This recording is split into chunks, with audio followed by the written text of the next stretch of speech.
Allegiance to the flag of the United States of America and to the republic for which it stands, one nation, under God, indivisible, with liberty and justice for all.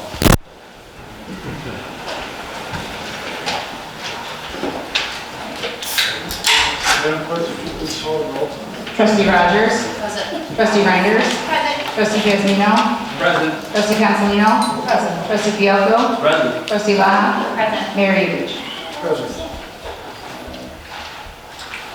Are there any amendments to the agenda? Okay.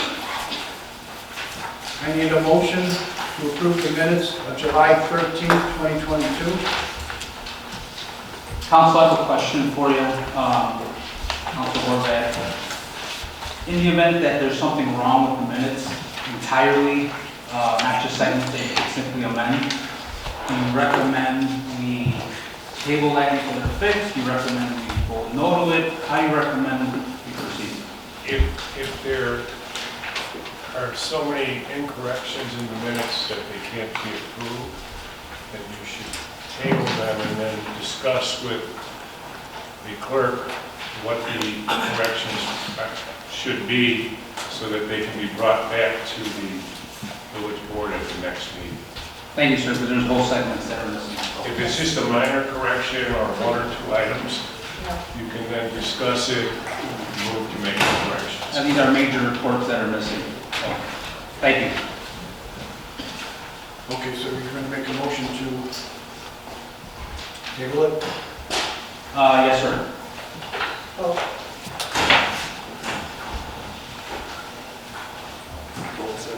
Is that the table just to July 13th? They're actually both really wrong. Can we do both of them at one time, or do we have to do that The separately? table both sets of minutes. Thank you. So who's going to make the motion for both? Well, my motion is for both of them to be tabled. I second. Madam Clerk, please call the roll. Trustee Fielko? Aye. Trustee Reinders? Aye. Trustee Rogers? Aye. Trustee Cancelino? Aye. Trustee Lana? Aye. And Trustee Giannino? Aye. Okay. Next will be public comments.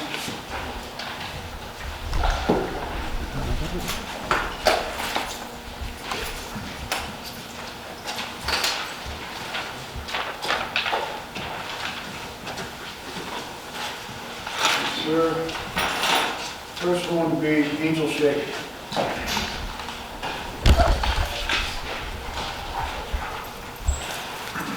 Good evening, Mayor, trustees, board. I hate standing up here speaking. I normally don't, but I have a question. It's been bothering me since the last meeting, and I think it's maybe on other people's minds too, so I'm just gonna bring it up here and maybe you guys can address it later.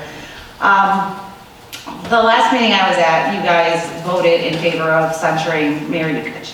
And my problem with that is, I feel like I have people coming to me that aren't from our town, and they're asking me questions that I can't answer. And then I realized that that was the board's resolution, but it really wasn't a resolution, because I feel like we just became like the laughingstock town of the southwest side. The mayor got censured for something that he is clearly saying, he said that's not my signature, okay? We have to take him for his word because that's our mayor. Now we have a forensic handwriting analyst that comes in, and he said it's pretty reasonably without a doubt that that was the mayor's signature. Well, now I can see when you have a stack of papers like this that come in front of you, you're signing papers upon papers, right? It is very possible that the mayor signed something that was in a stack of papers and he really thought, that's not my signature. I don't remember seeing this, right?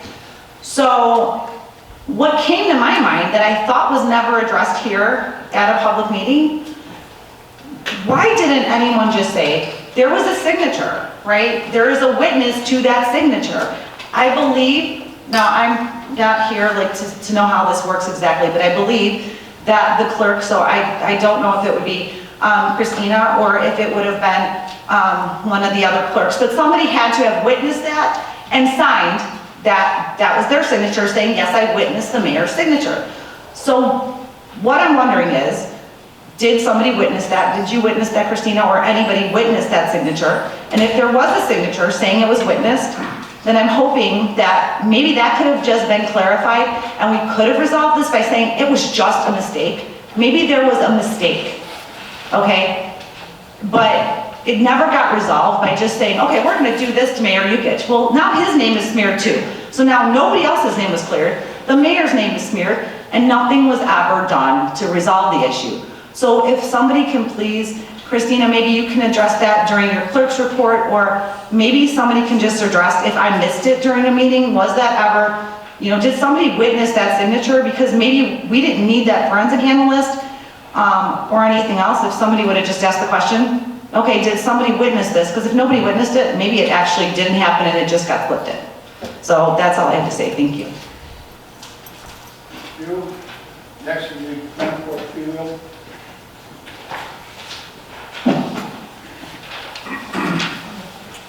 Thank you, Mayor and trustees. I got two things I wanted to cover tonight.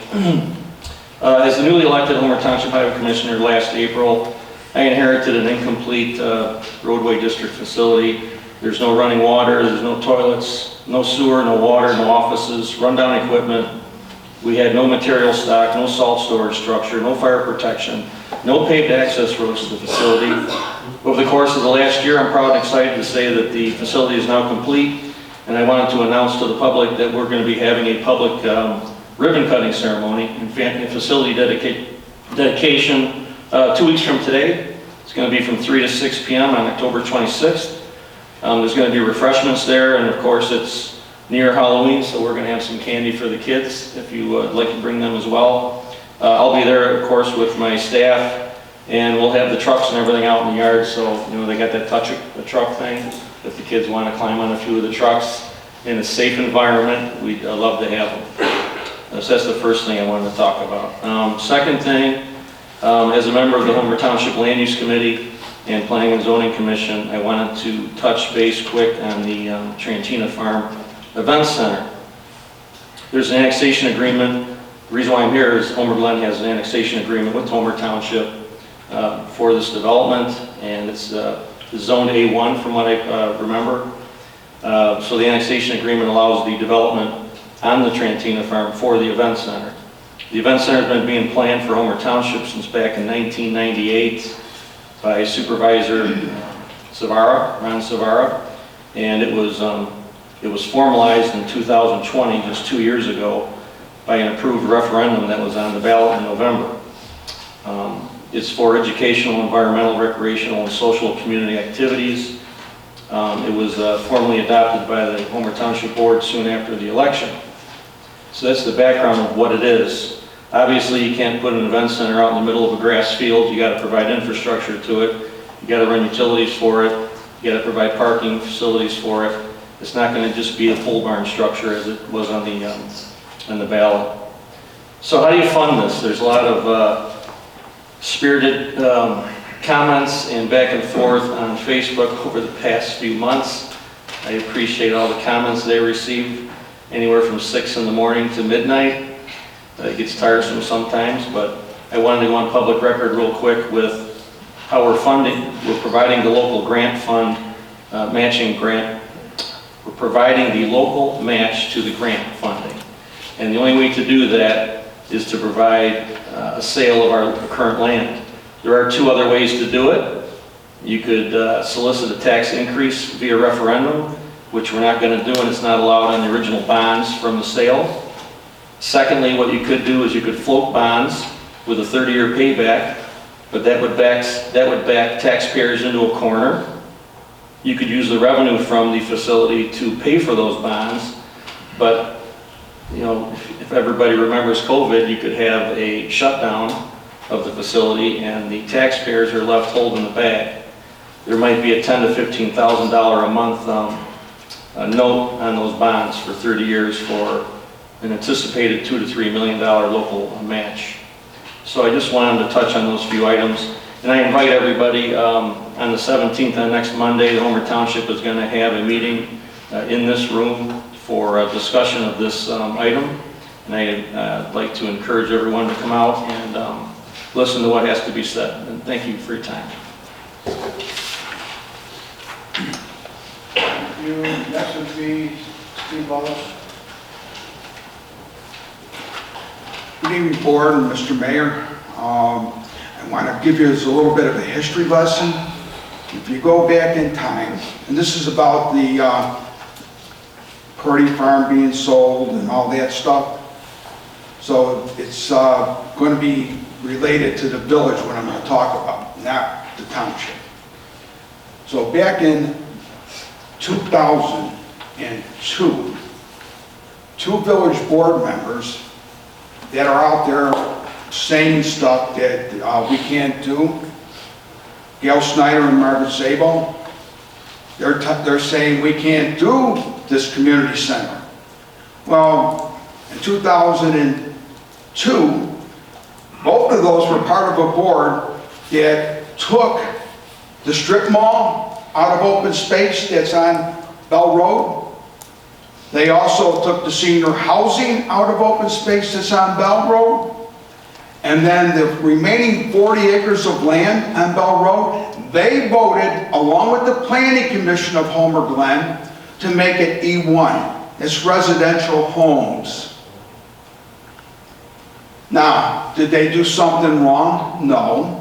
Because before the bond was even passed, the Homer Township Board paid for a letter to go out to convince everybody to vote for the open space program. The open space program, according to this letter that went to everybody to say vote for this, and I got the documents, they paid for it, and the return address is the Homer Township Administration Center. So it's indisputable that they sent it. It says that the open space program will include parks, residential, and commercial. They said nothing about farming. They said nothing about anything else. They said parks, residential, and commercial. So I did a video today. I went over there, and you know what? I have no problem with what they did. When they did that, that was smart suburban development, which is a statement that's on the bond document. The township can do smart suburban development. So that means that, do I like that? Yeah, that was smart. They did a good job. You have 30 but seconds. they're being hypocrites right now when they're attacking me. So I know I'm run out of time, so I will skip the rest and then I'll just go to thank the mayor, because in 2020 and June 18th, he sent a letter to the state about the affordable housing plan and asked for an extension. I don't think anybody knew about it. I just happened to find the document. But in that thing, thank you, Mr. Mayor, you identified where the Section 8 can go. And I got the document. I don't know if your board knows about that, but that's a fact. And so I'm thanking you for that. I am thanking you. So with that, I'm finished, and God bless you guys. Mike Dean. Board, Mayor, I think. Who knows? I come up here as a resident for 35 years. I know the lady before me, she was trying to say that they never gave you an opportunity to to go back and reflect if that was your signature or not. They did. Ruben stated that. I watched it 4 times to see if they gave you the opportunity to see if that was your signature or not. You said no. He said, let it go. We'll let it go. But you did not. You were trying to get one of these board members up here, whoever it was, I think it was Dan, you mentioned Dan name and you pointed him out. Why? I don't know. But here, I have articles here that stated 14 where they said that it was your signature and they matched it with yours. Mayor, I can't believe they just gave you a censure. I thought you would just step down and walk away. Because this board, I'm a voter. You will never get my vote. Never. After today. I know you can't run anymore in April, but it would have been my advice to step down. Now with Roger, she says that there's going to be taxes coming from the water. And how can we lower the taxes around here? Easy. I don't want to pay any school taxes. $4,300. What's going into these school systems is terrible. Just give me that money. I'll be happy. I know where to spend my money now. These school systems are upside down. I just wish everybody would come to a census on some of this stuff. And for the cameras, we're going to spend $30,000, so if my car goes through there doing nothing, they're going to say, well, this guy's car went through there. Maybe there was something that happened. Pritzker's putting them all over the place now. We see them in the city of Chicago. Has that helped anybody? You're talking $30,000. When is it going to stop? I don't see it stopping. One camera after another. I always think when you look on China, they have cameras all around, and if they stepped out the door, what happened? They give them a fish and bring them to jail. That's in China. CCP, I don't want it to happen here with any cameras. I'll be the first one to say, I want my movement to be free. Are we going to be free? I don't know. Elections have consequences, as they say. I'm at wits with myself with some of the things that are going on. But for you, Mayor, I wish you would have just stepped down and did the wise thing. And for Rose, I'd just like to ask, when is this thing for the veterans? I've been trying to get some other veterans to go out there for November 5th. I think it's outstanding. Some of you guys are doing some outstanding work here. And I just wish it would continue on. And with the open land, I think Steve just said it. He probably will show you the articles and everything else. I have them here.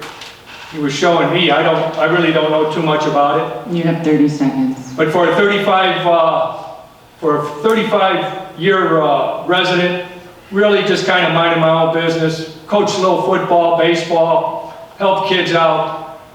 I just wanted to sit back and retire. And now what's going on, I don't know if I, now I'll get more involved. It's a shame. I'm up in the ages, and we'll see what happens. Thank you for the time, and board, you're doing an outstanding job.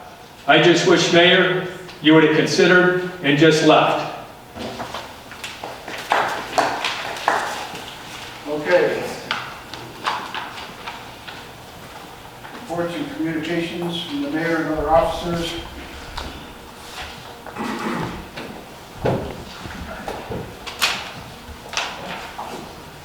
Everyone keeps beating a dead horse here. I did not put the name up there. It's not my signature. I stand by it still. And for me just to say yes to make it, everything go away, it's not going to happen. There are some people in here that know what happened. They don't want to say anything. They don't want to say anything because they're afraid they'll lose their job. Otherwise, they'll be put on Facebook and get beaten down like they do to so many other people. So, no. I'm going to be here till the day that I'm done. So that's 175 days, I think. So you're going to have to grin and bear it. I'm not going to do anything stupid in this village. All the people in this village that did vote for me, trust me. They still trust me. Mayor, since you're No, pointing this no, out, no. I'm gonna walk away. But I want you to read this. What's in the Tribune? That's fine, all right. Here you go. You can read this, read that. It's all over the place. Yep, already got it. That's yours, Mayor. You own it.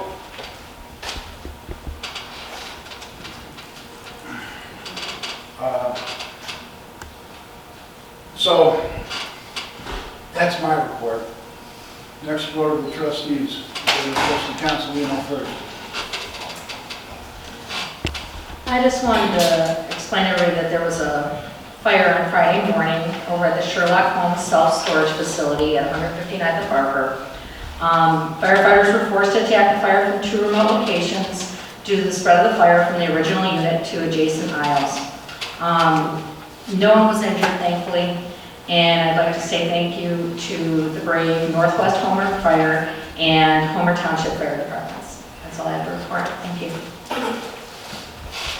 Next, the trustee Lab. Reporting on behalf of the Ability Awareness Committee, the committee would like to acknowledge that October is Down Syndrome Awareness Month, and the month is used to advocate for inclusion and acceptance, and the Ability Awareness Committee would like to celebrate. We are excited to see the progress of the playground and the Bolito swing that is going up, and if you haven't gone to see it, I have to say it's enough to make you emotional. It's very exciting. So our next meeting for the parks is this week, and Monday, thank you, this Monday, and for the Ability Awareness Committee meeting, we're going to be starting to plan for that roundtable discussion, and that is going to include legal, and after your disabled child reaches 22, what happens next, and I believe we're going to have speakers from ARC coming, and it's an amazing organization to find out what resources they have. That's my report. Thank you. Next is the trustee Rogers. No report. Next is the trustee Cosmino. Thank you, Mayor. Reporting for Community and Economic Development. We finalized updates and changes to the SOP 7 to streamline the selection process.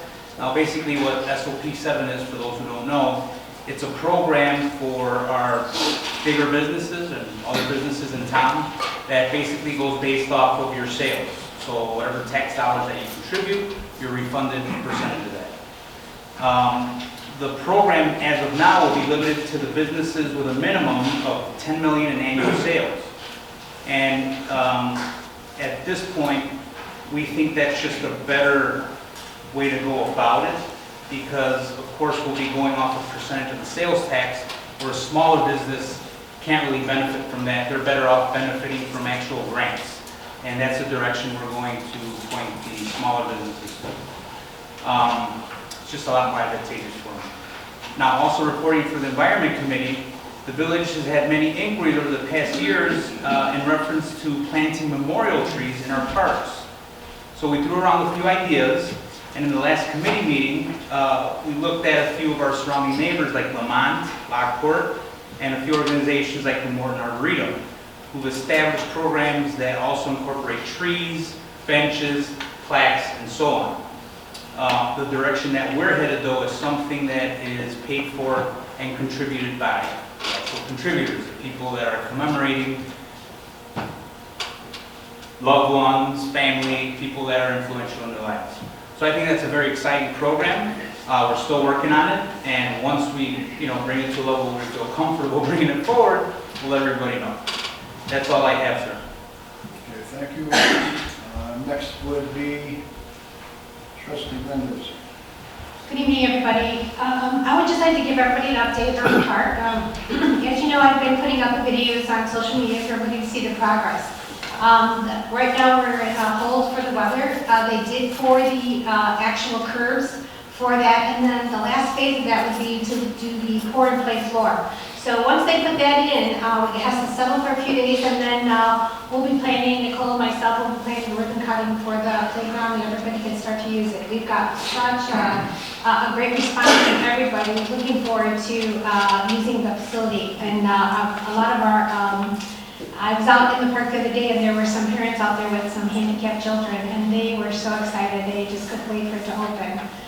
With that, I also have something that I'd like to bring to the attention of this village and to this board. In the spirit of transparency, I would like to address the situation that seems to be going on in the village and in the township. And as a member of the senior committee, I take great pride in the services that we are providing to our seniors.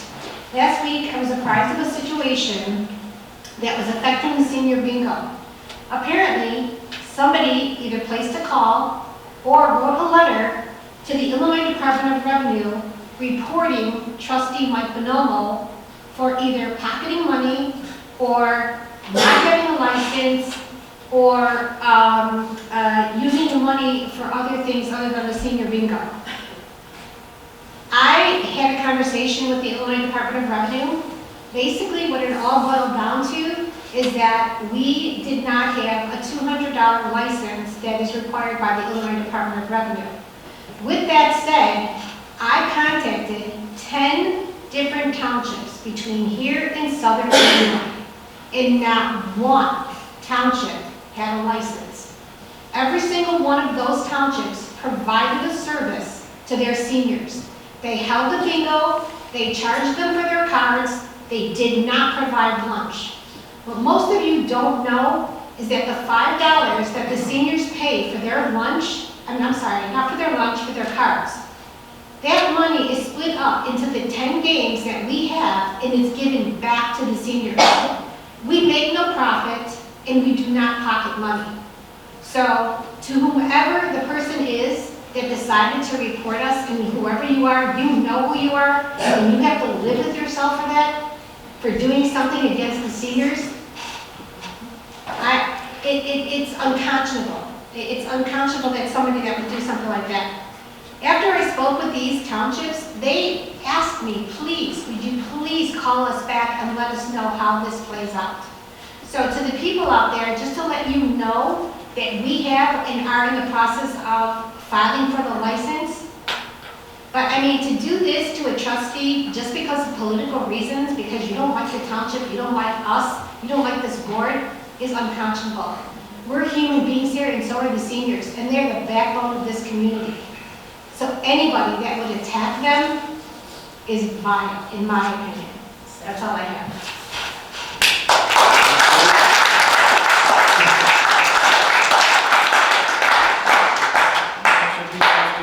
Yes, sir. Reporting for the fest. We're in negotiations right now with the fireworks company. I was on the phone with them today. We are negotiating possibly another 3-year contract with them, also to save in future years, to keep that cost at in control. So that'll be going to A&F once we get that put to paper. I'm planning on having that ready by January's meeting for A&F. The same thing with the carnival. The carnival contract expires. We're working with the carnival and the changes that they're looking for and the changes that we're looking to make for improvements. That'll be the same thing on the A&F committee. It'll go to A&F for the January meeting and also to the fest for their approval. In the meantime, I've been negotiating with approximately 8 bands at this point, and it looks like we're locked in with at least 8 of the 12 bands so far. I am still in the process, though, of negotiating some of the prices and to just try and keep us well within the budget. That would go for the carnival, for the fireworks, and for the bands, and to keep those costs low and affordable the best that we can. But that is my report, sir. Thank you. All right, next will be village clerk. Thank you, Mayor. I do have a couple of things to report, but there was a resident here earlier that had asked a question. If you don't mind, I'd like to respond to that. Ms. Shea, yes, I do attest to the mayor's signature when it does require my signature. This particular license does not require my signature. When it was brought to my attention that there was a possible forgery, I did look at the signature and I did ask the mayor, or I did tell the mayor, it does look like your signature to me. However, George felt that it was not his. There was nothing more that I can do further to that. I do not witness every signature that the mayor signs. No clerk has ever done that, just to answer your question. You're welcome. To what trustee Reinders had said earlier, I couldn't agree with you more. Whoever did this, or this is the first I'm hearing of this, should be ashamed of themselves. I will say I was a part of the senior committee for a very long time until you had been brought on, that I have witnessed Mike Bonomo actually pay for lunches out of his own pocket, and he does a lot of work for the seniors. So there is no pocketing that I can attest to from Bonomo. The last thing I'd like to report, which I unfortunately have to report this once again to put this behind us, but at the last board meeting, the July 29th incident was brought up once again. Although I put this incident behind me months ago, I can actually understand why some people here cannot. But I think by providing some proof and some information that I have brought today will help put this behind us.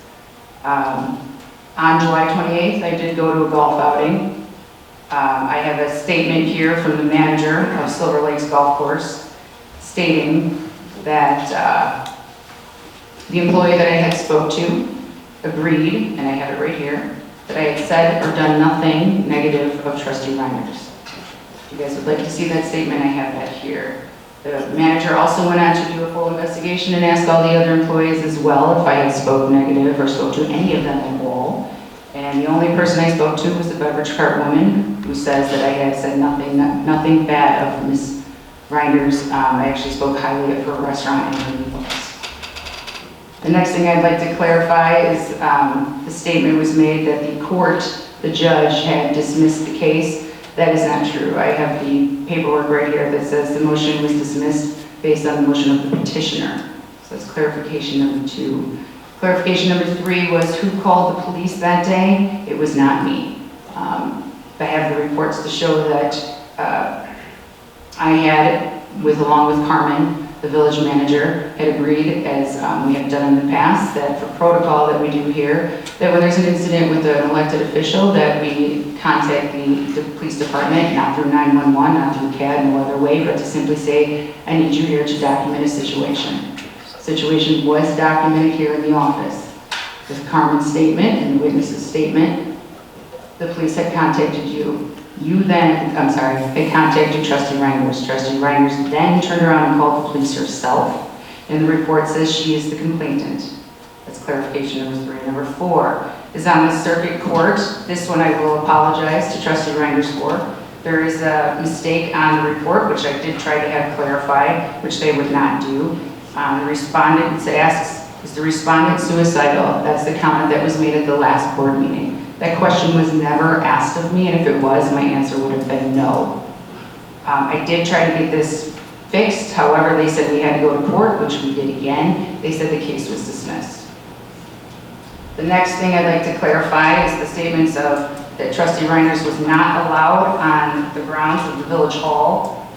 That is not true. I have the transcripts here from the court stating that trustee Reinders is allowed to be on the premises and allowed to attend meetings. Is there any questions about any of this? I just want to clarify any disputes, any Yes, I have a rumors? question. I have a question. On your complaint, on the very bottom of your complaint, it says that I have read and I attest to that I would not commit perjury on this complaint. And on that complaint, it's the X mark box suicidal was marked. You had every opportunity at that time when you went to court on August 19th and you went to court on September 6th. You had every opportunity at that point in time to tell the court that you felt there was a mistake or that you needed to motion this case back up to have a mistake corrected. Number 2. I did do that, by the way. By the way, number 2, your complaint was, yes, dismissed for the order of no contact. On that order of no contact, I have a signed copy of yours that said I was not allowed within 100 feet of this village hall. And I have a document to prove that as well. We must have I have an attorney that I was represented by. My attorney clarified I was not allowed within 100 feet of this village hall. And as far as the case being dismissed for the battery, you did not dismiss anything. Because I didn't file charges. The state's attorney chose not to prosecute the case. You are correct, I did not file charges, so I cannot dismiss charges. You filed charges, your name is all over the report. No, trustee Reiner. Point of order at this point, please. Can we carry on with the meeting? Okay, well, I do have here that it says, from the transcripts, from the court. I'm in the middle of my report, I have the right to speak. I am not, this is the... Ma'am, there is a point of order. The trustee is asked to carry on with the meeting, and I think this matter has been fully discussed, so why don't we carry on? It has not been fully discussed. This is all point of order, and she's got the right to talk. I just want to clarify. Mayor, she has the right to talk about You don't have a right village to- business. She doesn't have the right to talk about her own personal acts that she's trying to grind at this meeting. This has nothing to do with you. You are the lawyer for... Now I'm going to call a point of order because now people are being disrespectful on this board and I'm tired of it. Oh my God, really? Yeah, really. Excuse you? Do you want to repeat what you just said to me? Do I look in a mirror? Do you look in a mirror? Okay. Now I'm going to call point of order again. Maybe a little louder and maybe a little clearer. Who on this board right now wants this to continue? Or do we want to continue with the meeting? I'd like to take a consensus of the actual voting. If it has anything to do with village business, that's fine. If there's personal issues, no. You don't I have to have be here. requested to have a one-on-one conversation multiple times to clarify this. That conversation was denied. I will end my report. I just wanted to clarify the lies and the rumors and the misstatements that were made at the last board meeting. That's all. I tried to talk about it off the record, but I was How can this denied. help the residents? Village clerk we're all set, Christine. Thank you. Next, village attorney. No report, Your Honor.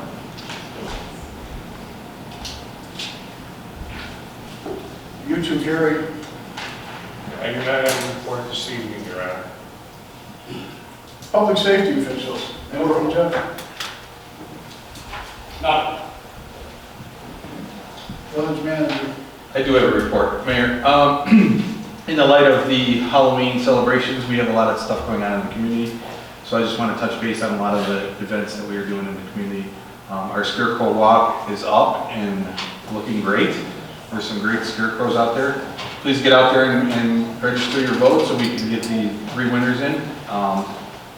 The families work very hard, the library, everybody involved did a nice job. We also have Spooky in the Park, which has been up for a couple weeks now, and it's looking great. It's kind of nice. I actually took my grandkids out there to walk around Spooky in the Park, and they really enjoyed it, so that was fun. I also like to talk about our trunk or treat, October 22nd. We've been in contact with the football organization, understanding that they have games that day. We are expecting about 2,000 trick-or-treaters. Well, we will be doing some accommodations with a one-way lane entering Heritage Park and out. We'll have our EMA service there. Some of our public works will be out there to facilitate some of the parking. And it should be a lot of fun. We seem to have a big turnout with this, and it's a great time. There is one other thing that I would like to address with Beth Rogers and the board regarding if we can get some communications to our staff before we start posting stuff on Facebook. I would really appreciate it. Staff would be nothing but accommodating to any of you on the board and would bend over backwards in any case they can to facilitate anything you guys see that we may have missed. We would just appreciate it that we could get that to us first before we do put it out to the public. I appreciate that. That's all my report.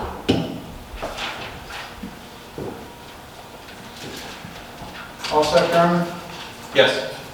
Okay, next is going to be consent agenda. Consider for approval the accounts payable for the period of September 30th, 2022 through October 13th, 2022, the amount of $317,691.99. Consider number 2, consider a motion to approve payment of Village of Homer Glen's August legal bills from legislative attorney Orlson, Sturp, Murphy, Frazier, and McGrath, LTD, in the amount of $9,843.14. Number 3, consider for approval payment of the Village of Homer Glen's August legal bills from Mahoney Silverman Cross LLC in the amount of $1,998.75. Number 4, consider for approval payment to the Will County Sheriff's Office for Homerfest 22 overtime in the amount of $21,499.98. Number 5, consider for approval payment to Austin Tyler Construction for the Heritage Park cul-de-sac and sled project with 10% retention and delivery of stored materials in the amount of $22,978.22. And number 6, consider for approval proposal from Will County Well and Pump Company, Inc. for a sand separator in the amount of $8,375. I know this is a consent agenda, but number 8 shouldn't be on there. We shouldn't be paying the township bill for the $8,000. It should go to the township. Number 8 isn't on there. There is no number. Or number 6. Wait, I'm sorry, what did you say? Should what? The other way? Well, they want us to pay $8,375 for a sand pump. We just got done paying $17,000 for the well pump. Neither one of them are our property. We took over the complex, and as soon as we did, this happened right off the bat. No one ever tested anything, no one ever did anything. Why does it keep going on Village of Homer, Glen people's taxes, and not the township? I have a question, actually not a question, I have a comment for that. The township, including the township supervisor, was graceful enough to give us a ton of land for free. So I don't know anybody in this room that wouldn't take a ton of land. I think, how many acres is that? Oh, not only that, but didn't we take all of the road district assets? Absolutely, it's Give all us together. zero Now, in return? here's the thing. Okay. It's a ton of land. It was given to us for free. Not only that, our sports teams, our local sports teams are using them. They're using that for football, baseball, whatever they want. And we don't have to answer to anybody for it. Why? Because we own it. Guess how much we paid? 0. Okay. So we paid, how much did you say, Your Honor? $12,000 for one remodel at 17? Okay, now we're paying $8,300 for a pump system so that everybody doesn't flood? Great. Most likely it will be nothing else, but I'm sorry, but if somebody was giving me a bunch of acres of land and I had to pay what? I'll pay $30,000. But guess what? I'd be a happy guy, and I would not be looking a gift horse in the mouth. And I guarantee you, if it was your idea, you wouldn't be fighting. That's all I have to say. In addition to that, though, the road district, when we got vehicles, we had to repair a bunch of vehicles from the road district, and nothing was brought up at that time. I don't know what the total amount for that was at that time, but looking into this a little bit, yes, we did pay for that for the well. But the problem, just so the public knows, is on this property there's a lot of sand because it was a golf course. And that sand is leaking into the aquifer, which then the water that's taken out of the ground out of the well brings up the sand and destroys all the sprinkler heads. We had this conversation in detail in A&M, Admin and Finance, and we tried to explain it to the mayor as best as we could. The problem is coming from our property, and then we're going to ask the township to pay a bill for something that they gave to us when the problem is being created by our property in the aquifer. This is to protect those assets over there with the well and with the pump. The sand separator is going to make it so the sprinkler heads won't be damaged by the sand. That's what it's for. It seems like a little bit of money in the beginning, but it saves you a lot of money in the end. And I used this example in A&M. I said, Mayor Yukich, if Ruben gave you his house and the drain was clogged, would you tell him, I'm not going to take your house because the drain's not working properly? That's the same equivalent here. We've got a small little problem. We've been given the gift of all this land for free, and now we're going to insult the township by saying, oh, you got to help us pay for the little infraction that happened here that we found. I don't believe that, and I don't believe that if he was given somebody's house and the drain was clogged, he'd tell him, I don't want your house till you fix the drain.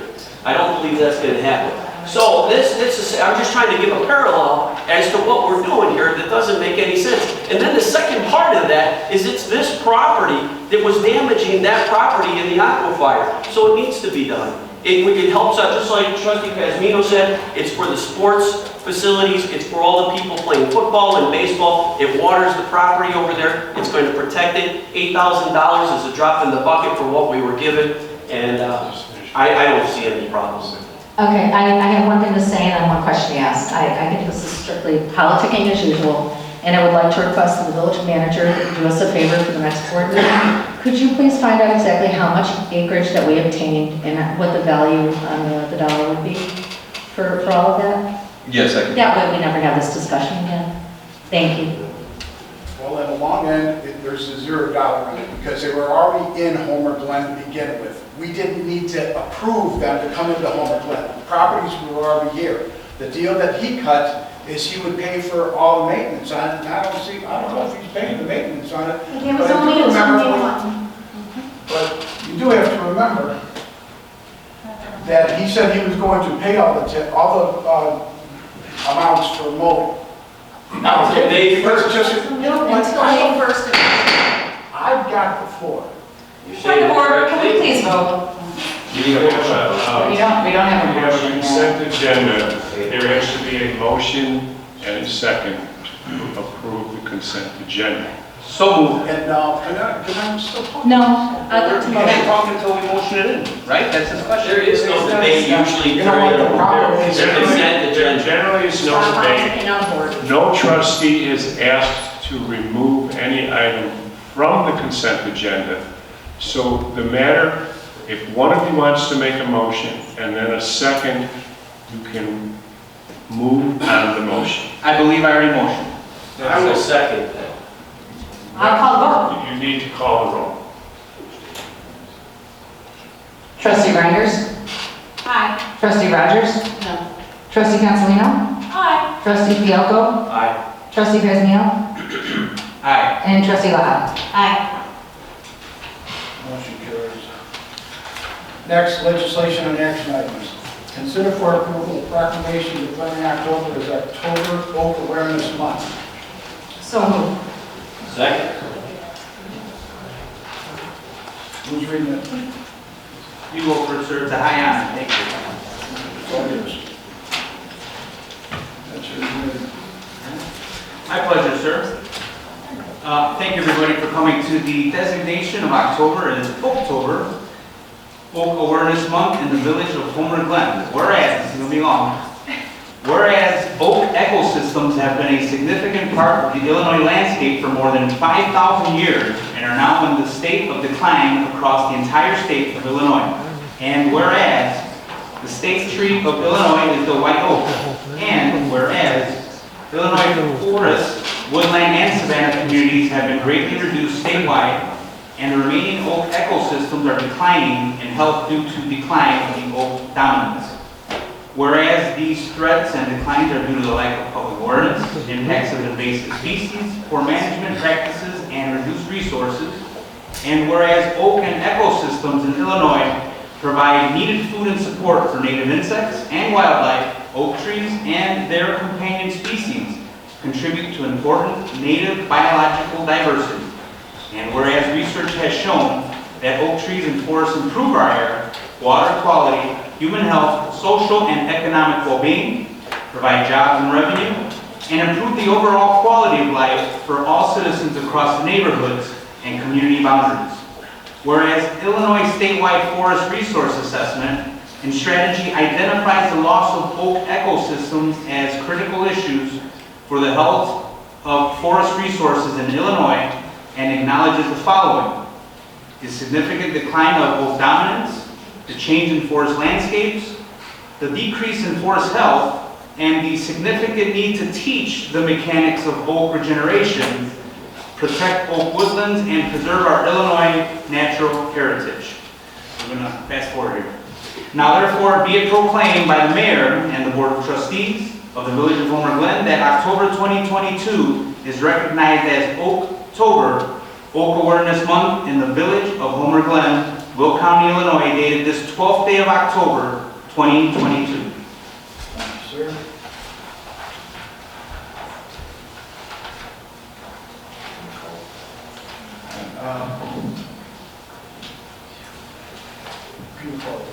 Trustee Consilino?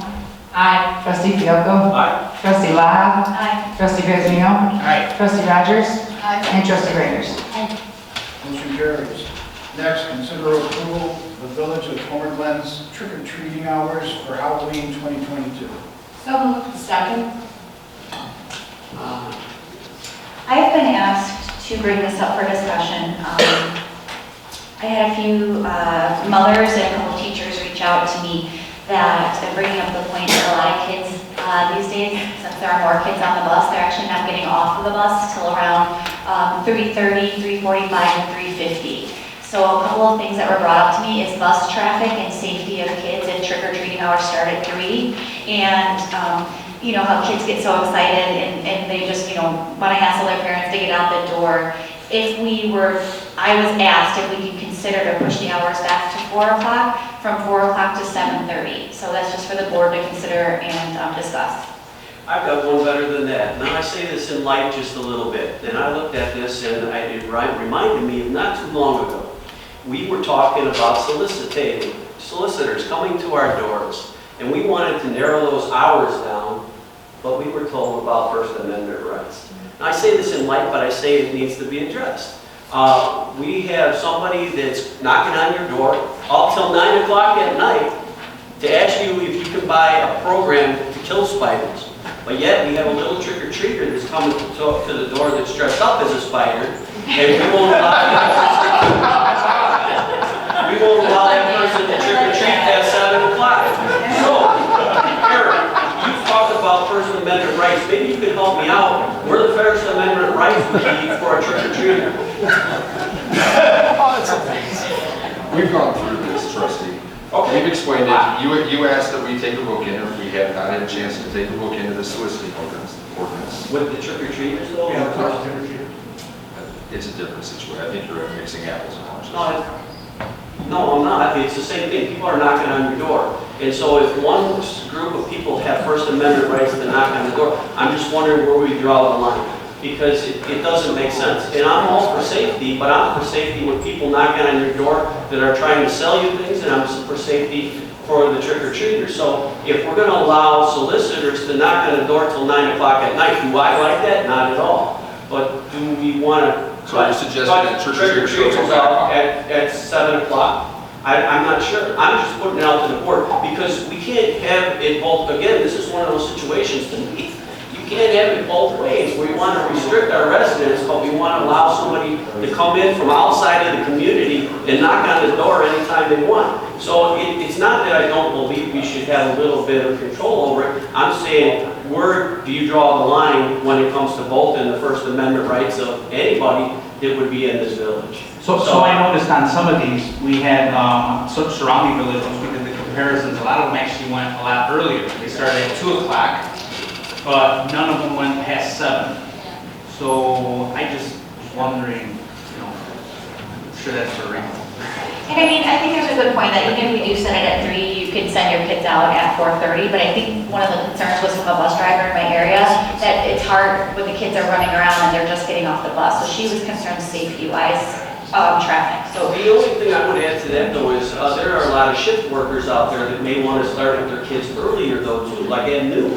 And if somebody has to leave for work that starts at 3 o'clock and is on a shift, what do they do if they want to spend time with their kids? So I see your concern, but I think it's been that way in the past for many, many years where it starts approximately that time. But I just want to make it fair for everybody.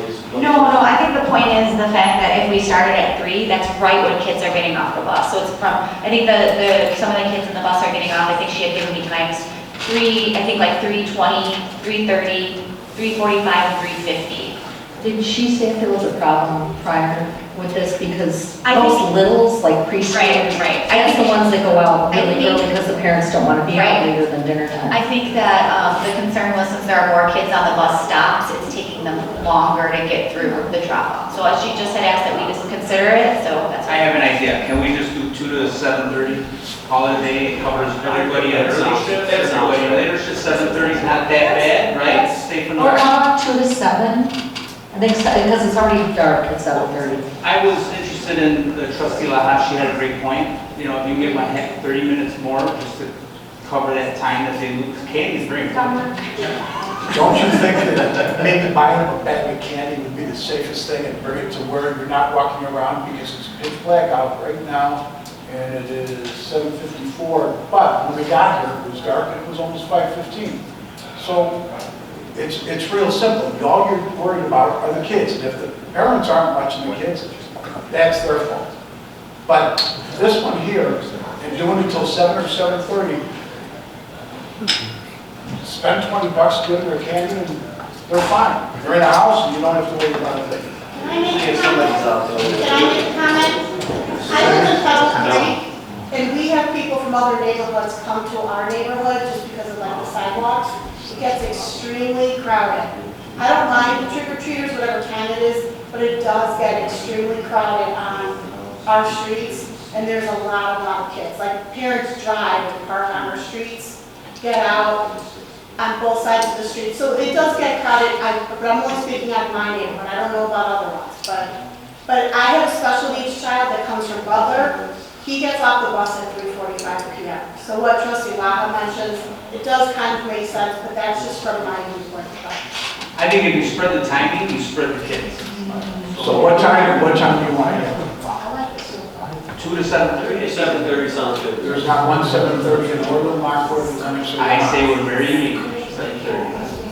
Trustee Laha, do you agree? 7:30?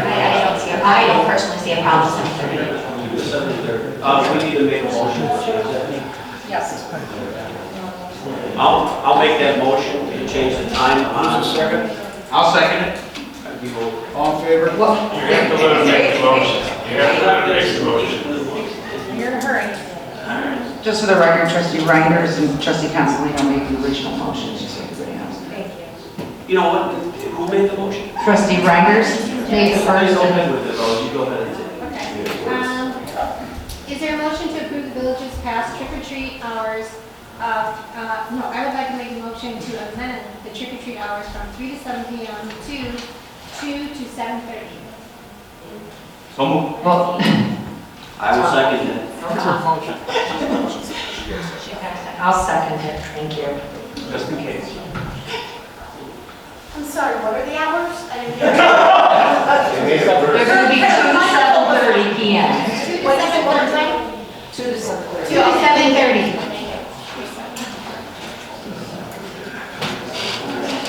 Can I take the roll now? Terry, did you have something to say as far as that, what just took place? Trustee Rogers? Okay, that's good. Trustee Piazmino? Aye. Trustee La? Trustee Fielko? Aye. Trustee Consolino? Aye. Trustee Reinders? Aye. Motion carried. Next, consider for approval the appointment of Ron Cuss and Brent Westcott to the Public Services and Safety Committee. I'll make that motion. I'll second. Discussion? Madam Clerk, would you call the roll? Trustee Piazmino? Aye. Trustee La? Aye. Trustee Fielko? Aye. Trustee Consolino? Aye. Trustee Reinders? Aye. And Trustee Rogers?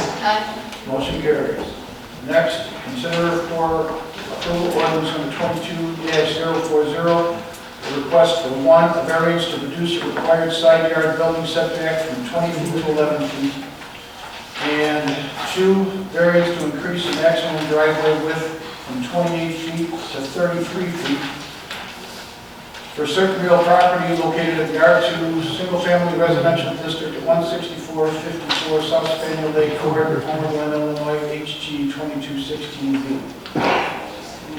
So moved. I will second it. Discussion? I just want to make a note here that staff clarified, it was under public testimony, there was somebody had asked about from the HOA.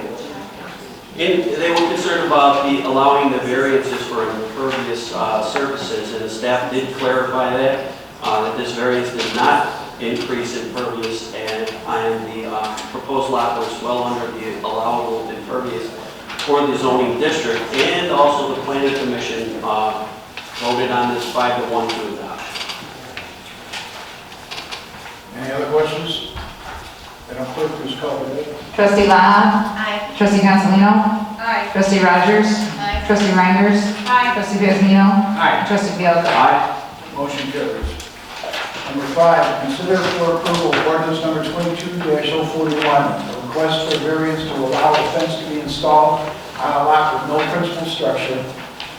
As the village code requires that accessory uses must exist to be proposed to exist in connection with the principal use for certain real property located in the R5 Single Family Residential District on Lot 12 of Maryland Acres, in connection with 14448 South Pelly Creek Drive, Glen, Illinois, HG 2217. So moved. I'll second. I have one clarification to make that might answer a question if it's brought up. I did notice, first of all, that attachment 1 has the subject lot areas shifted on the image, so I apologize for that. And number 2, attachment 2 shows the proposed fence that we presented at Planning Commission, and there was a condition, which is in the ordinance, I believe. They asked for the fence to be moved back to line up with the house's fence to the north. And that exhibit on attachment 2 doesn't show that, but it is in the ordinance that that would be what would be only what we allow. Any other questions? Yes, I had a question. So the owner of that property with the fencing in question, he owns a lot directly in front of him, correct? Correct. Are they here? I am here. Almost done. I'm Diane in Bach, and I Oh, perfect. Come on up. I got a couple questions for you.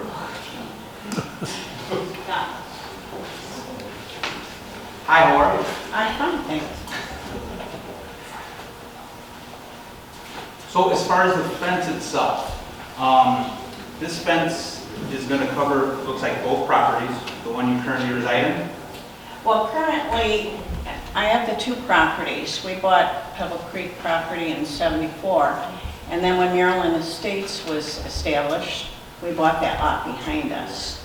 So currently, there are 4 homes that border the 2 properties, my 2 properties. And 3 of them have fences already. So we would be connecting to the existing fences, basically. Gotcha. Okay. So for that back lot, 'cause it looks like, I mean, you're putting wrought iron, but obviously. My wrought iron, kind of the open look, just Okay. 4 foot. We have a puppy. Oh. Yeah. What kind of a puppy is it? It's a golden retriever, very nice puppy, yeah. And I have 12 grandchildren out there, see, so we like to just Okay, put it out there. that describes everything, okay. Now, the 2 properties, just with this blue line, I'm guessing, just looking at this this drawing that's on here though, compared to what we see on the screen, you don't have anything dividing the 2 properties. They're continuous one into the other, right? Right. It's all And on grass. that backside, that actually is the facade to the rest of the houses on that block. I'm looking at the picture, it looks like you have a nice buffer there of fence or of trees to block the fence where you can't really see that, right? Here, I'm not sure. along Elizabeth. Are there Along trees Elizabeth, along there are Elizabeth? some Elizabeth, trees, yes. yes. So you can't really see that fence when it would be up in that back there Oh. at all, right? Well, you would see it, some of the space between the trees. But minimally. Yeah. Okay. Wow.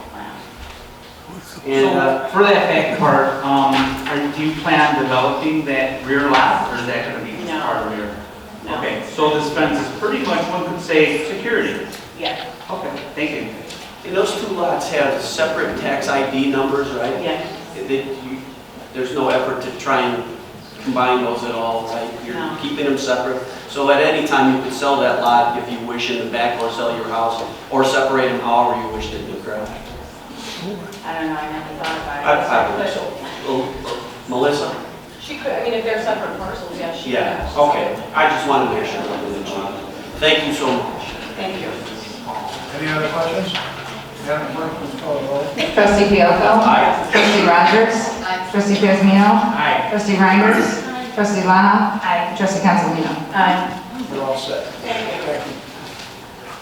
Next, consider for approval ordinance number 22-042, a request for a variance to reduce the required side yard building setback from 25 feet to 19 feet for certain real property located in the R1 Single Family Residential District at 14236 Spring Creek Road, Homer, Glen, Illinois, HG 2218-B. I need a motion. So moved. Second. Discussion?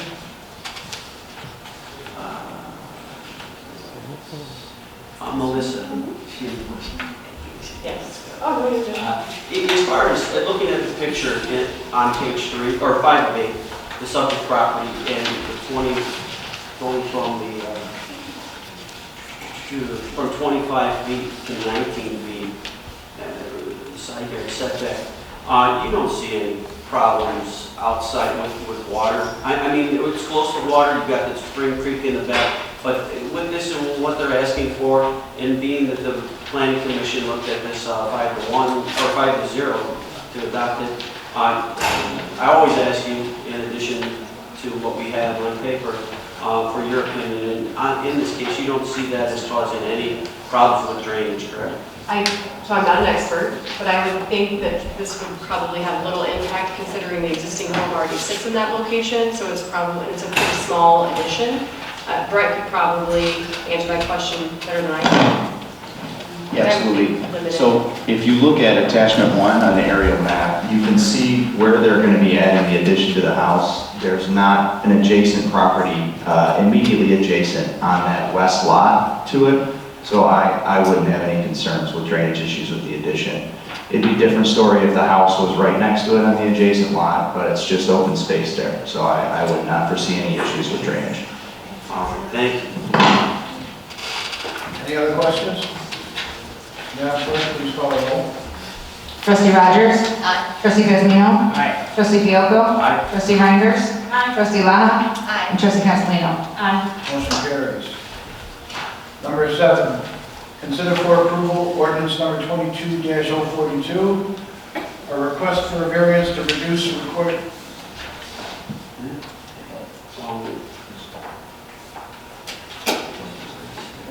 I said. Consider for approval the reimbursement grant award under the Commercial Building Improvement Grant Program to the Phoenix Kitchen and Cocktails for eligible improvements at 15905 West 159th Street in the amount of $10,000. So moved. Need a second? Second.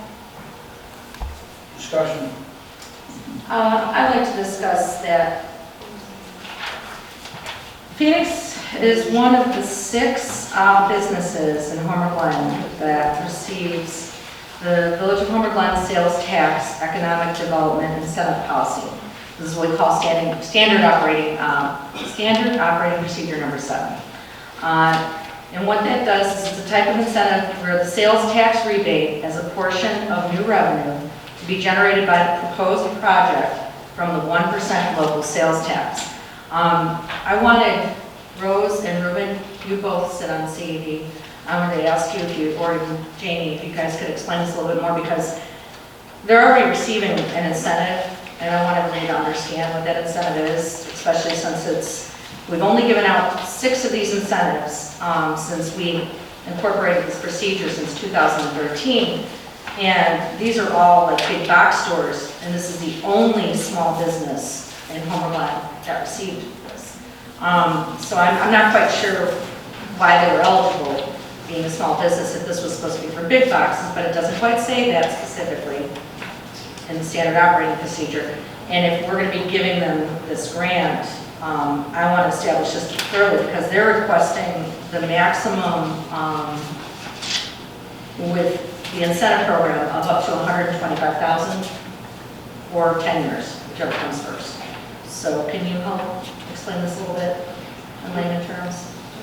Would you like me to, or do you want Jamie to? No, we could explain it. Well, pretty much what I went through earlier when we talked about the CED report, that situation, exactly what you're talking about, is why we streamlined that program, the SOP 7, which was pretty much meant for big box.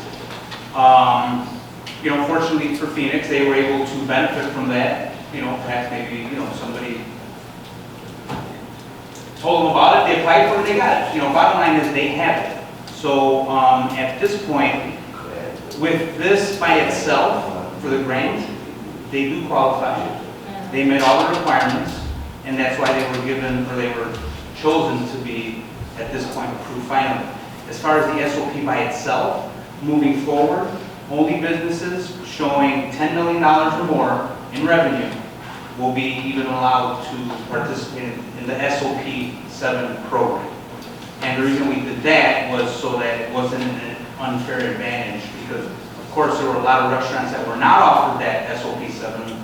You know, they didn't know the right people, I guess. You know,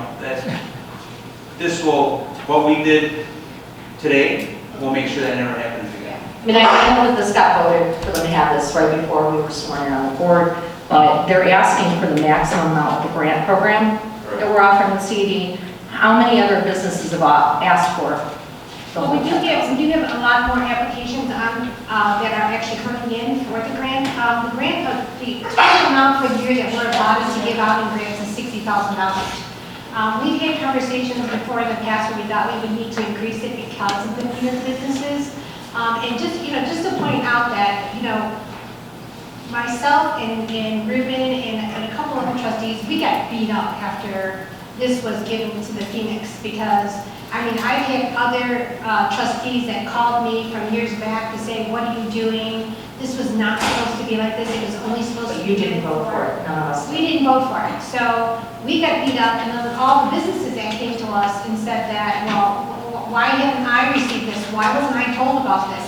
And this is something that we brought up with Jamie, and this is why we have been reviewing this, because of that. Because the businesses came to the trustees, and they were up in arms. Places like Kenwood, Richard Supply, even the new Sherwood, they came to us and said, hey, wait a minute, why were we not told about this? So, that's why when we went back, we had to look at it. We said, moving forward, we need to be able to address what this was meant for. It was meant as an incentive to draw big businesses to Homer Glen and to keep them. So that was basically why we revisited it, and we can actually revisit it every year if we want, if things changes. It's not something that's written in stone. We can actually change it every year if there is a warrant for it. So. But with that being said though, however, the Phoenix qualifies for this program. It's an excellent restaurant. I'm glad to have them in Acres. They're right across the street. They bring a lot of business into Homer Glen, a lot of them customers. I think it's very well warranted for them to receive this because they followed all of the requirements. And if the max is 10,000, that's what they applied for, why not? My concern, I have a quick question, I'm sorry, Dan, I'm going to be super quick.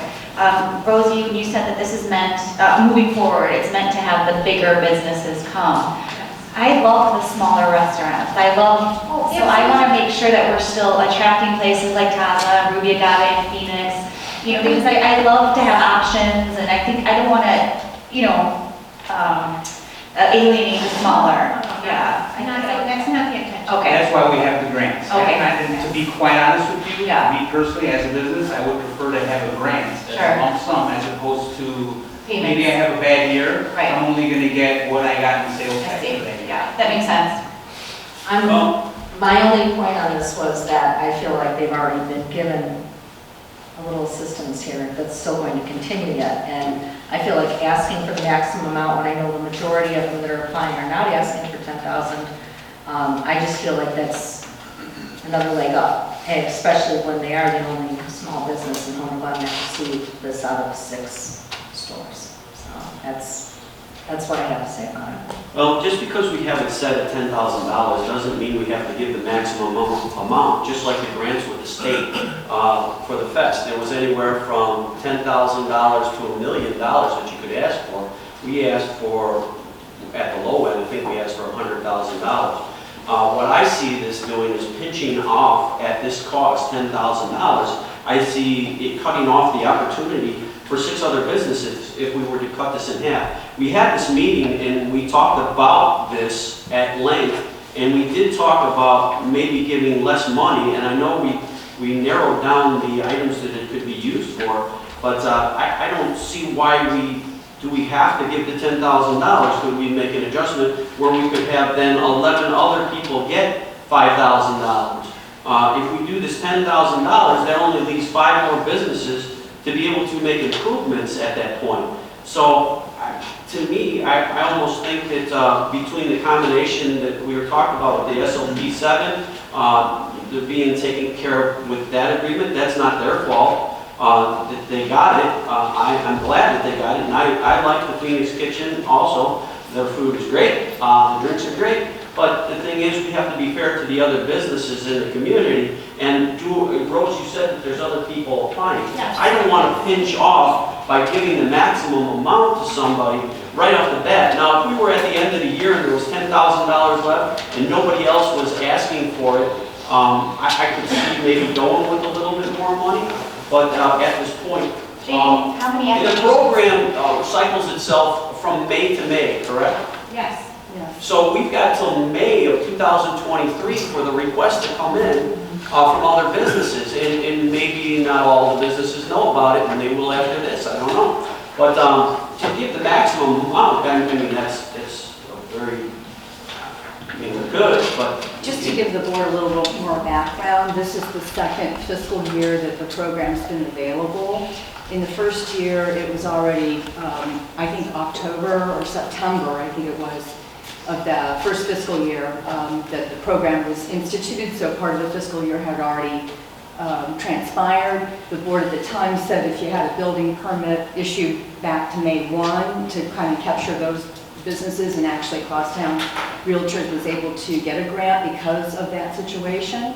But we had a lot of inquiry. I worked with about, it was either 23 or 26 different inquiries came in, because I keep track of all the inquiries from our businesses for that first fiscal year. And by a certain point in December, I had to let folks that had inquired but had not yet applied that know that we had run out of funds. In this current, when we were budgeting for this fiscal year, the board did raise the amount of funding for the program to $60,000. So far, we've only approved one, and Manager Morello was able to do that because it was under $5,000. And this is just the second application and the first one to come to the board this fiscal year, and we're already in, mid-October. Even though this was available and marketed, and every single business received an email. We did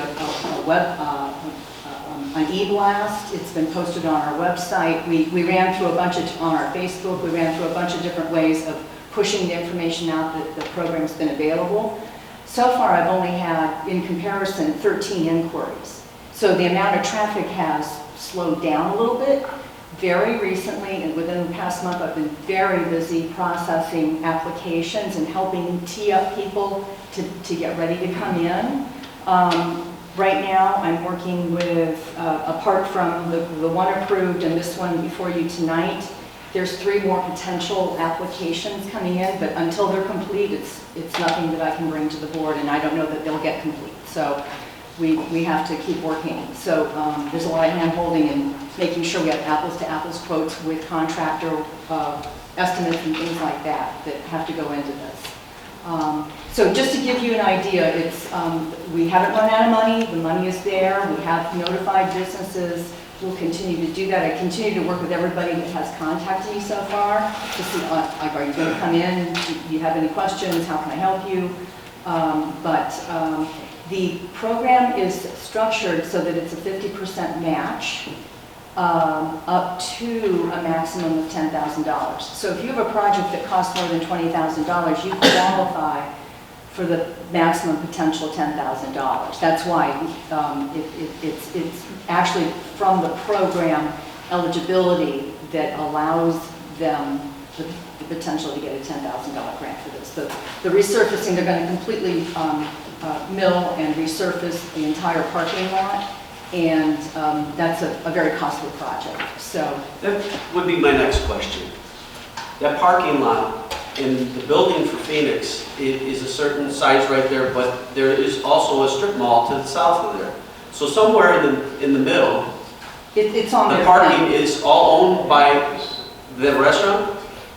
They are going to make improvements on their own property. Their own. So where does that stop? So only half the parking lot would be being taken care of at that point, because you have that other. So Do you know where that boundary is in Yes. that parking lot? Yeah, it's on, I hadn't noticed anything that showed where they were gonna start. Well, I figured they start from the south side of Phoenix, all the way going to the south, but where are they gonna stop with the improvement? yeah. Any other questions? We're still in discussion. The agenda packet does not have an aerial to show you the boundaries, but it's entirely on their own pen. No, I understood that, but again, that still only leaves a portion of the parking lot resurfaced. Right, that it's the parking lot next to the restaurant. I did see. And there's a shared, Joe, are you here tonight? Village Manager Morella, I saw something in the staff notes that we paid out, I think it was 8,000, that we paid out to the Butterfly School or something for part of this, wasn't that part of this program? Butterfly garden. The Butterfly Garden? The approved amount. And we approved money for that already, did we not? The approved amount was just under $4,400.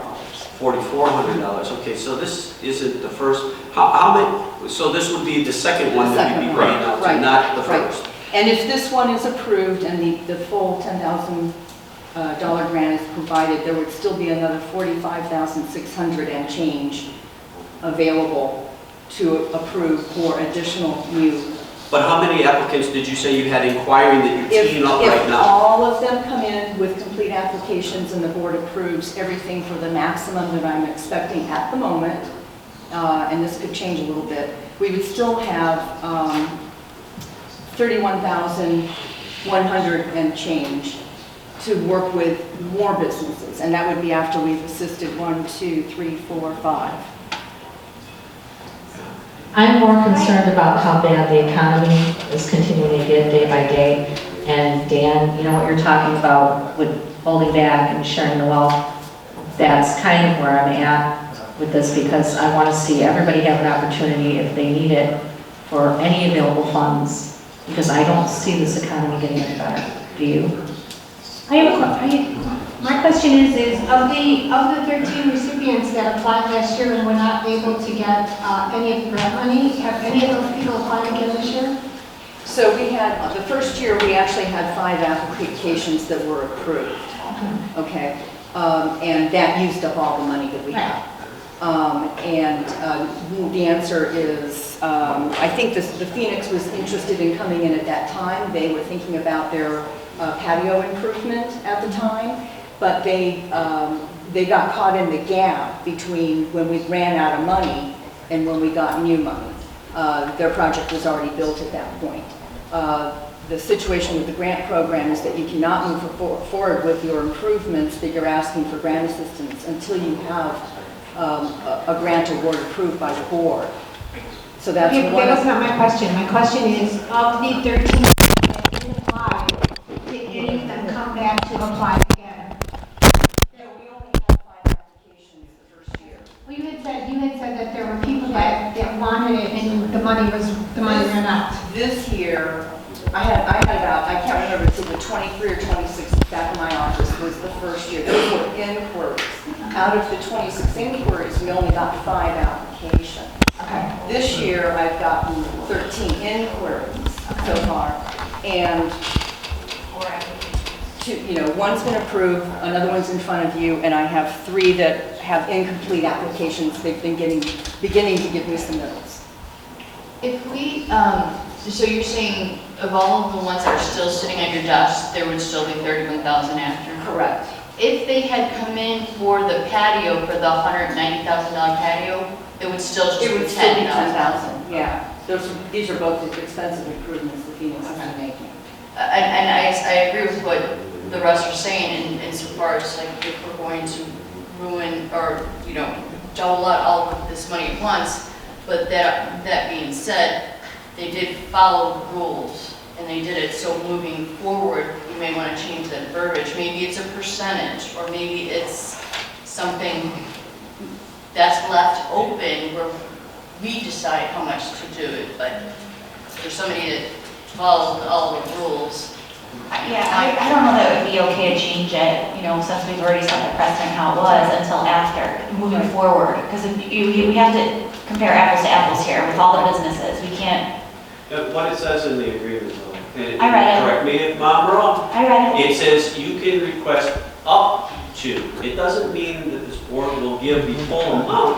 It means you can request up to, but it doesn't mean we have to do that. And we have to take other Isn't that based businesses. on the project cost though? Yes, it's based on the cost of the project, but still, it's, you can make a request up to, because yes, the project's a little more expensive. But at the same time, I just don't want to pinch off any potential other businesses that might want to take and benefit from this. And the thing is, you know what, this program, we haven't worked with it that often, it comes up once in a while, but is there something we could do that we could say, okay, if there's money left over, yes, they're requesting the $10,000, but if we only gave them $5,000 today, when we got close to May, if there's still enough money left over, that we could then meet their request, but knowing that we could hold off up to this point for other people that may want it. And if we don't get those people and we have the budget, we can then write a check later on to complete their request up to the total, would that be doable? Well, I just have a suggestion, because this is already in the works. The CED committee at their upcoming November agenda intends to take a look at the grant program, okay? Which is this program we're talking about right now, and make some adjustments. And I think it might be more organized, and you'd have the committee's recommendations coming out of that discussion. And it's good to hear this discussion in preparation for the committee discussion as well. And that would do some adjustments potentially for the program going forward. As for what happens tonight, it's really up to the board. Well, we had that meeting last year, and that was one of the things we did discuss, was to give it in smaller increments, because we didn't want only a couple businesses benefiting from it. So we did talk about it. We did talk about giving less money because we ran out of the money so fast last time. So we already talked about it. We said that we would give maybe less money because we want the pool to be bigger for more businesses to apply and then receive it. If we can, I don't know if we can do what I'm talking about at this point. I don't know if anybody can help me out. As a recommendation to the board, and I'm sorry to interrupt, we can definitely entertain that idea, but we need to be a motion from the board. So right now we have a motion on the floor for the 10,000. But you guys can do a new motion where you want to only give half, and if there's funds available later at the time, we can give the other half. You guys definitely are in the purview to do that. I would be comfortable with that. Being that we don't know, and you've got 26 on deck that are looking. If you're going to do that, the motion in the second, I believe you made a motion, trustee Pasmino, and there was a second by Trustee Lana. You can either have your motion called for a vote, or withdraw your motion and allow it to be amended, one or the other. I'd like my motion to go forward. Pardon? You want to keep it as is? Yeah. They follow the rules. Those were the rules in place at the time. That's how I feel. So unless there's additional discussion, then it would be appropriate to have a roll call on trustee Pasmino's motion that was seconded by trustee Laha. Okay? Thank you. Trustee Pasmino? Aye. Trustee Fialko? Aye. Trustee Laha? Aye. Trustee Reinders? No. Trustee Rogers? Aye. Trustee Consolino? No. Motion carries. You're all set, Joe. Next one, we consider for approval a contract with HR agreement for engineering services to provide a drainage study for the Nico Professional Complex in the amount of $14,192. Do I have a motion? So moved. Do I have a second? I'll second. Discussion. I'm sorry, who seconded that? Trustee Rogers?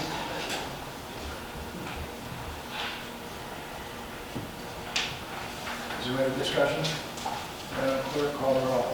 Trustee Rogers? Aye. Trustee Giesman. Aye. Trustee Laha. Aye. Trustee Fielko. Aye. Trustee Consolino. Aye. Trustee Reinders. Aye. Motion carries.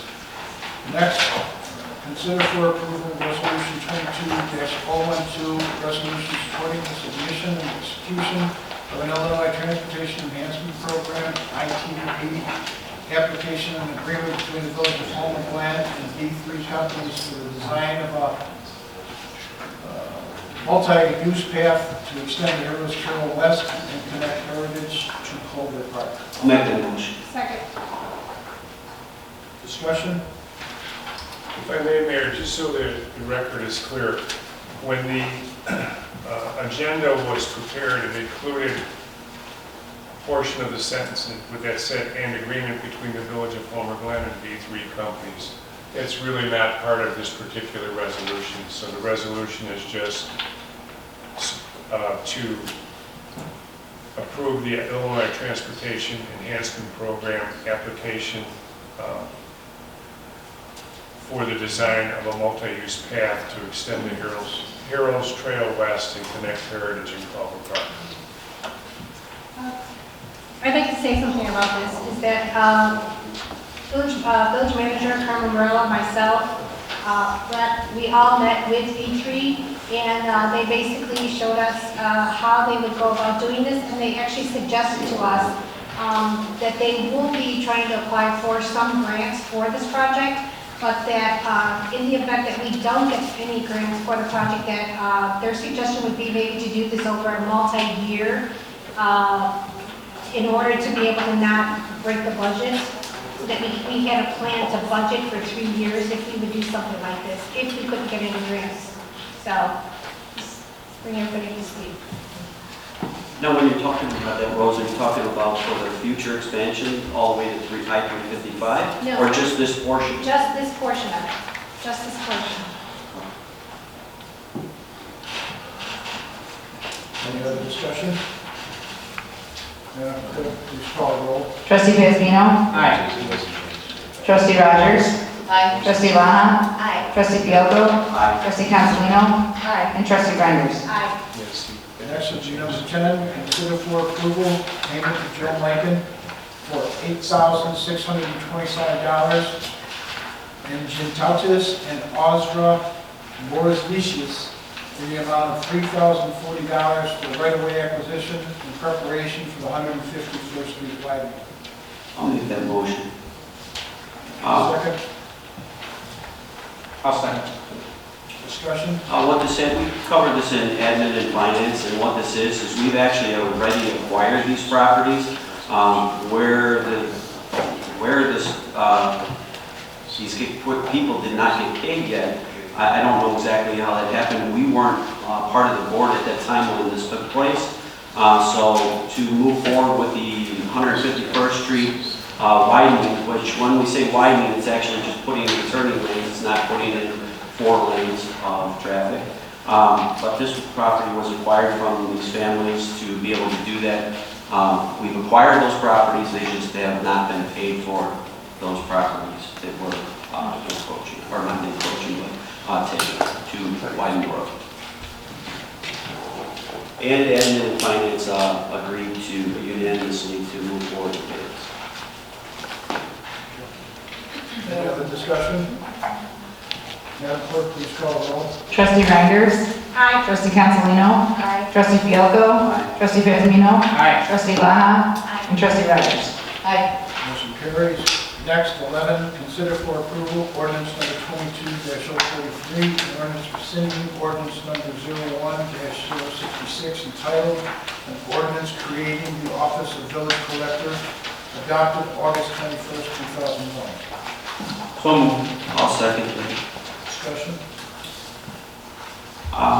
In regards to this isn't taking anything away from anybody. It is removing the collector's pay, which will end up saving the village, I believe it's $26,500.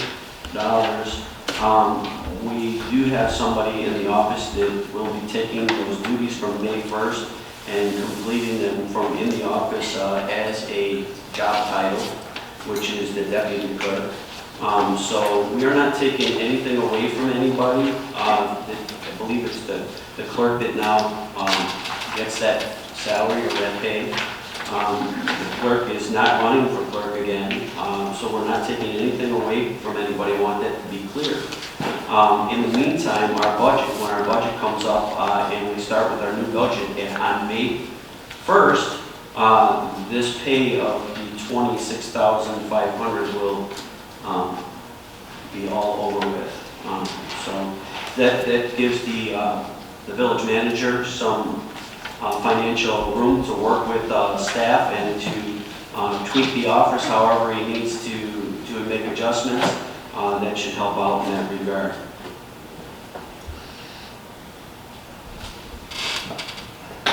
Okay. Madam Clerk, please call the roll. Trustee Reinders? Aye. Trustee Cancelino? Aye. Trustee Fialko? Aye. Trustee Laha? Aye. Trustee Bezmino? Aye. And Trustee Rogers? Aye. Motion carries. Next would be old business. Okay, I would like to discuss flash cameras. I also have a second part that I'd like to discuss tonight, but if anybody else has anything, jump in after flash cameras, give me a break, and then I'll come back to what I want to revisit. Let's make it a break. All right, so per the board's discussion on 9/28/2022 at our village board meeting regarding the flat camera system, did a lot of homework right after the meeting. According to our village records, the village did not do their due diligence with obtaining any other bids for the flat camera system. Trustee Rogers, you were incorrect when you stated that we did. No, I said. We did not put it out for bid. I believe that we would vote without it, but apparently we did. So Dan Murdoch of Flock Safety presented a workshop to us on 1/26/22, where we voted for a contract for with 10 flat cameras. George signed the contract on 2/7/2022. Cost of the installation and subscription for the first year is $29,000. It will be $25,000 for the subscription starting in 2023. Price was supposed to increase in March of 2022. We still haven't heard why. I've had village manager inquire as to what the increase was in March. He hasn't received that back yet. Be advised, the contract states that Flock Safety will install, maintain, and own the cameras. Flock Safety also has been unresponsive and/or ambiguous to the village manager's inquiries the past few months as to why the remaining cameras have not been installed, except to state it was regarding permitting getting picked back. How are we able to get first 2 cameras if permitting is an issue? To date, we only have 2 out of the 10 cameras installed. It is now going on 9 months. Flock Safety's representative did not respond to our village manager that they did respond last week and stated that they were unable to attend tonight's village board meeting. The contract and the costs were never discussed before A&F prior to approaching our new board members being sworn in. 4 of us were sworn in on May 12, 2021. On May 5th, 2021, Dirk Overmeer with the Will County Sheriff's Department presented the Flock Safety Camera Workshop before the Public Services and Safety Committee. It passed before former trustee Barack Babel and his committee. On 5/12/21, it came before the new board members. Trustee Fialko tabled the motion for the cameras, and Trustee Rogers stated that it had been tabled once before. However, when I reviewed all the village board meetings for the 12 months prior, I cannot find anywhere where it came up and where it was tabled. Trustee Fialko, when you tabled the cameras in May 2021, you said it was because you wanted to see if other suburbs that were going to use the system, like example, Orland Park, could assist us with the costs. Trustee Rogers then sent it back to my committee, Public Safety and Services, but I'm not quite sure why, because it already passed that committee. It's my understanding that our surrounding suburbs are sharing a software with us. Is that correct, Carmen? This is a shared software. So a lot of people are using their own cameras. So we have an option to purchase our own cameras if we still want to do this. I researched through our village board meetings, agendas, and minutes, as well as administration and finances, public services and safety committees, to find all the above information that I've been presenting to you. I also think that this should be a green light for us to go ahead and look for at least 2 more bids, and this is what we motioned at the last board meeting. I also think that we should look at the costs associated with purchasing our own cameras, such as Orland Park has. Part of the costs associated with the Flock's cameras is the fact that they own and maintain the cameras. We will not. So it may be cheaper to get them on our own. We also need to acquire all emails from our former village employees, Matt Walsh and Sean McKee, regarding flock safety. Mr. McKee was at the point of contact on our end for this contract, and he was also very vocal to our elected officials, both on and off the podium, in his support of this contract. So that's all I have to report on flock safety. I would just add to that, that I also think it speaks volumes that we asked them to come to this meeting, and we knew that they could potentially be losing it, and they couldn't send anybody from the whole company to the meeting. So right after the last meeting, I reached out to Flock. I actually got escalated to a higher salesperson in the Flock system, Hector, and he lives out of state. He could not make it to this meeting from pre-engagements, but he is requested to come to the 26th meeting. As I stated in A&F, so they are slotted. He has a plane flight coming out for the 26th to answer questions to this board. And he's going to give a timeline of what happened, because I think they have some explaining to do. And speaking with Hector this afternoon, that's his process. I think the thing that speaks volumes, though, is this was never put out to bid. That's where it comes back to the biggest item, in my opinion. Is there a reason why it wasn't, do we know? No, this was actually... You can find it. And yet we voted on it. Well, to be honest here, this is before, yes, we voted on it, but this all went through committee and was addressed prior to us even getting sworn in before. So it came to our first meeting that we were sworn in on. So. And we voted for it. But, So you're not proposing to, obviously we can't do any action items at this point. Are you looking for something to be on the 26th? I mean, with them coming in? We could discuss with them, but like I said, we've got the green light now to get more bids from other companies, as well as I think that we should be actually, I would like to motion that we start looking into the costs of buying our own camera system. And then that way all we would have to do is pay a subscription for the software. So you want a motion on the next agenda, is what you're saying? Yes. Yeah, and speaking with Flock, they're going to come out and speak on this particular item. But as this moment right now, there's some permits in our office to move forward with, but they're on hold because of the last board discussion. So everything that's with Flock is on hold, and they have been told that via telephone and email, just an FYI. And I just want to double check too, they never gave you the price increase that occurred in March. They have not. Thank you. So really quick, as far as buying, I would like to have so are we planning like a workshop on this and starting the process over, as opposed to just looking for the purchase of new cameras, because of the fact that I'm in the restaurant business and I know never to buy anything outright. You're better off leasing it, because if it goes down, they're responsible for it. I think just having some prices on buying our own, possibly for the next meeting, so that we could see as a reference. I'd like to see both, and possibly another workshop. This is not a definitive on any level, but what is definitive is that we're going to go out to bid on this, so we want. So that basically is what we're saying. Okay, anything else? Does anybody else have anything? What do you need for old business? Okay, I got one more thing for. I got something next to you. Okay, why don't you go first, and then I'll come after. Or you want me to go first? Okay, so to beat the dead horse again, there's some information that came to light past week that I just wanted to go publicly on the record with regarding the forgery investigation. In promoting transparency by the village board, I'd like to read the following information that I received last week from Deputy Chief Jungles of the Will County Sheriff's Office after I questioned the officers involved with the forgery investigation on why Deputy Jungles had stated on September 29th via news article that the forgery investigation was closed, but had not notified this board. For those who are here or watched the video, we were again told by our lieutenant at the September 28th board meeting it was still ongoing and that there was no status. Mr. Jungles initiated an email to me on 10/4/22. Lieutenant Jeff Taylor recently forwarded an email that you sent to him in regards to a forgery complaint of Homer Glen Mayor George Ukich that was filed on 6/15/22. In the email, you referenced a Daily Southtown article that was written on 9/29/2022, in which I commented on the investigation. It is true that I spoke to the Daily Southtown on September 29, and I did send them an email responding to their questions in regards to the investigation.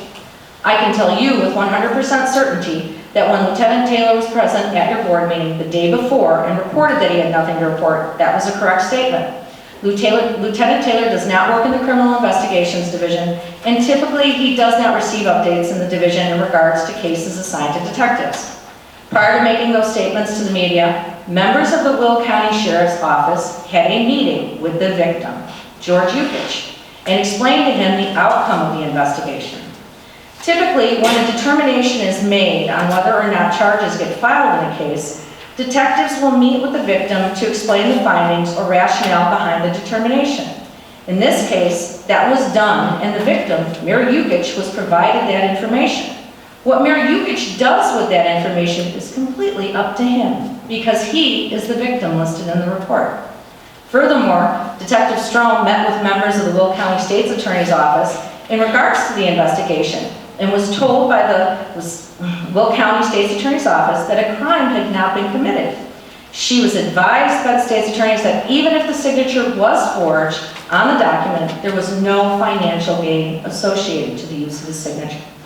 There will be no criminal charges filed in regards to this investigation because the document was deemed to be likely signed by Mayor Ukich, and according to the State's Attorney, no crime had been committed.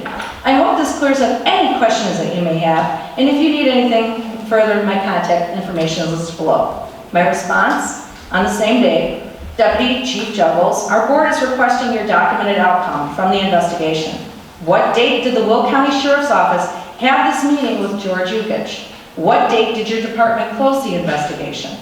Trustee Dan Fialco and Village Manager Carmen Morella initiated the investigation process. Village Board of Homer Glen voted on 6/17/2022 for there to be an investigation. George Ukich stated for the record he did not want an investigation.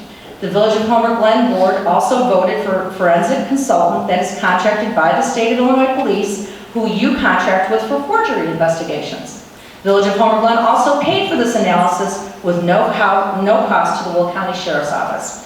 Can you please tell us why the Will County Sheriff's Office did not hire a forensic handwriting analyst for this case, since this was a state document and a forgery in a municipality? In reading your email, is a common practice to give the victim the findings when they themselves are under investigation?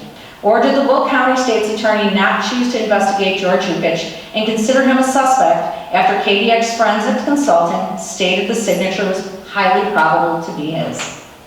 Mr. Jungle sent me another email the next day. I wanted to take a moment to respond to your email and address some of your questions so that you can provide that information to your board. That's what I'm doing. The last meeting that Detective Strong had with Mayor George Ukich took place on 9/20/2022. That was also the day that Detective Strong received a copy of the handwriting analysis from KDX Forensic. Detective Strong subsequently closed the investigation on 9/29/2022. Will County Sheriff's Office was contacted on 6/15, and a report was taken by a patrol deputy indicating that an application for State of Illinois Special Event Retailer Liquor License, which is a not-for-profit, may have contained a forged signature of Mayor George Ukich. In the eyes of the Will County Sheriff's Office, what your board decided on 6/17/2022 meeting has no bearing on whether or not the alleged crime gets investigated or not. The report was already filed on 6/15/2022, and events were set into motion for detectives to investigate the complaint. As far as why we did not hire a handwriting analyst expert in regards to this investigation, it's quite simple. I stated in a previous email that Detective Strong met with members of the Will County State's Attorney Office who indicated that no crime was committed. The information relayed to Detective Strong by them was that even if the signature on the document was not Mayor Ukich's, the signing of the document was not a crime because there was no financial gain. Knowing that information, Will County Sheriff's Office was not going to pay for a service if in the eyes of the Will County State's Attorney, no crime was committed. If the Will County State's Attorney to pay for handwriting analysis of a document if in fact there is no crime. Investigating of crimes has to be based on facts, not opinions and beliefs. Detectives will use those facts to present a case to the Will County State's Attorney whose job it is to prosecute a case. If I can assist you any further on the matter, please let me know. So I'd like to leave you guys with this. I think it's prudent to let all of our village residents know that your mayor was fully informed that the Will County Sheriff's Office had their findings from their investigation, gave it to him, and that they were not going to prosecute him because they did not believe there was any financial gain. However, this board was not informed, nor was the village manager. The mayor knew the findings and all of the information that was provided to me by Chief Deputy Jumble, on the 5th of this month. He knew all of this on the 20th, and he sat on this board at our last meeting, arguing and dragging out, professing his innocence over and over again as we censured him on September 28th. More importantly, he did not provide any of this information to this board or our residents when Lieutenant Taylor stood at that podium and said this was still a pending investigation and that there was nothing to report. George Yukich knew all of this information when no one else provided us with it. This is your mayor, Homer Glen. He continues to demonstrate a blatant lack of integrity and competency with his duties. I inquired with the mayor right after I received these emails, and I received, of course, no response. Why would he? He's just going to tell me to go look in the mirror. So his lack of accountability is deafening, and I would go so far as to consider this an abuse of his authority as a mayor. And that's all I have to report. Carmen, do we have any RFPs on the side, the fascia, and the gutters? Where are we at with that? John, what have we received so far? We're still in the process of answering questions. We're gathering some of the technical information. In about 3 weeks, we'll be answering those questions. And technical information on type of materials, thickness of aluminum materials. Okay, have we got 3 people looking at it yet, or we've had, I think, 4 or 5 inquiries. Okay, yeah. So you're assuming that'll be, or you figure that'll be taken care of in a week, 2 weeks? Where we There's specific dates listed in the RFP, which are online. Yeah, Joe, can I ask you? I mean, I don't want to go online right now to see. November 15th we'll have. Yeah. November 15th? Yeah. Thank you. You're welcome.